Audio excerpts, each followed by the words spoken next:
कर्मों को और हर सकते हैं व्रतदान कहाँ के जी हर सकते हैं व्रतदान कहाँ और नाथ की न्यायशाला है वह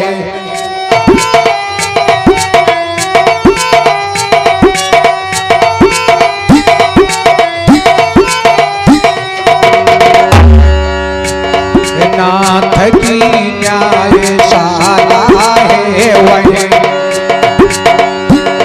कुछ रिश्वत की दुकान का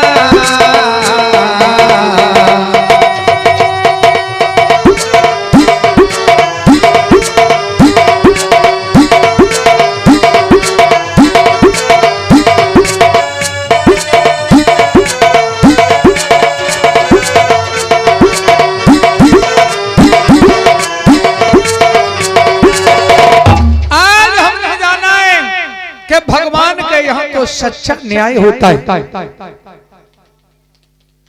इसलिए भैया जैसे भी हो तुम मेरा उद्धार करो। गोकर्ण जी महाराज ने कहा भैया चिंता मत करो, तुमने मुझे बता दिया है तो अवश्य अब हम तुम्हारा उद्धार करेंगे। उसी समय भास्कर भगवान को याद किया, सूर्य भगवान आ गए। सूर्य भगवान ने कहा बेटा गोकर्ण बताओ क्यों याद किया? बोले मेरा जो भाई है धुंधकारी, वो मेरा भाई इस समय प्रेत बना हुआ है। प्रभु कोई ऐसा उपाय बता दो जिससे मेरे भाई का उद्धार हो जाए। उसी समय भास्कर भगवान ने कहा अगर अपने भाई का उद्धार करना चाहते हो तो जाओ अपने भाई को श्रीमद् भागवत कथा सुना दो, तुम्हारे भाई का उद्धार हो जाएगा। बोले उस कथा को कौन सुनाएगा? बोले तुम ही जाकर के कथा सुना दो। अब आप लोग ध्यान देना,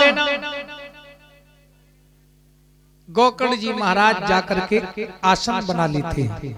आज जैसा मंच नहीं बना, आजकल आडंबर ज्यादा चल रहा है। आजकल आडंबर बहुत चल रहा है। सही बात तो यह है कि आज जैसा मंच नहीं बना, एक बालू का टीला है और उसी पर उन्होंने आसन डाल लिया। अपने भाई धुंधकारी को सामने बिठा लिया। शेम गोकर्ण जी महाराज वक्ता बन जाते और धुंधकारी को श्रोता बना लिया, कथा कहने लगे। लेकिन होता क्या है कि जब हवा चलती है, तो हवा में धुंधकारी मीलों दूर चला जाता है।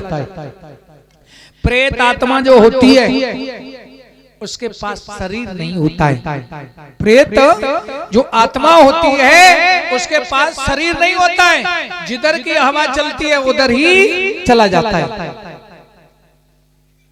ताकत लगा करके फिर आता है, हाथ जोड़ता है, भैया हमारे पास शरीर नहीं है, हवा लगी हम मीलों दूर चले गए, भैया पुनः हमें वहीं से फिर कथा सुनाओ।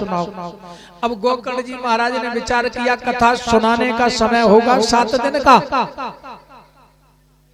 और ऐसे ये वर्षों में कथा पूर्ण नहीं होगी, तो क्या करें? वहीं पर एक 7 गांठ का बांस पड़ा हुआ था। आप लोग ध्यान देना, 7 गांठ का बांस पड़ा हुआ था।